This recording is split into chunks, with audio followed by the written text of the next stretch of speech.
सब्जियों और फलों के दाम बेलगाम हो गए।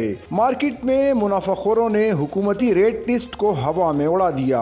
मार्केटों में सब्जियां और फल मनचाहे निर्खों पर फरोख्त किए जा रहे हैं। सरकारी रेट लिस्ट में प्याज के निर्ख बदस्तूर 80 रुपए किलो बरकरार हैं, जबकि मार्केट में प्याज 100 रुपए किलो फरोख्त हो रहा है। टमाटर 50 रुपए की बजाय मार्केट में 70 रुपए, आलू 55 रुपए के बरक 70 रुपए, लहसुन 620 रुपए के बजाय 750 रुपए, जबकि अदरक 370 रुपए के बजाय 450 रुपए किलो तक फरोख्त हो रहा है। मार्केट में बंद गोभी और फूल गोभी 40 रुपए, पालक और साग मौसमी सब्जियों में शलजम 40, मूली 30 और गाजर 40 रुपए किलो में बेची जा रही है। मार्केट में सेब 300 से 400 रुपए किलो में फरोख्त हो रहे हैं। केला 220 से 350 रुपए फी दर्जन में दस्तयाब है। अमरूद 250 रुपए किलो, जबकि किन्नू और माल्टा 200 से 400 रुपए दर्जन और खरबूजा 150 से 250 रुपए किलो तक फरोख्त किया जा रहा है। दूसरी जानिब चिकन की कीमतों में इजाफा बदस्तूर जारी है।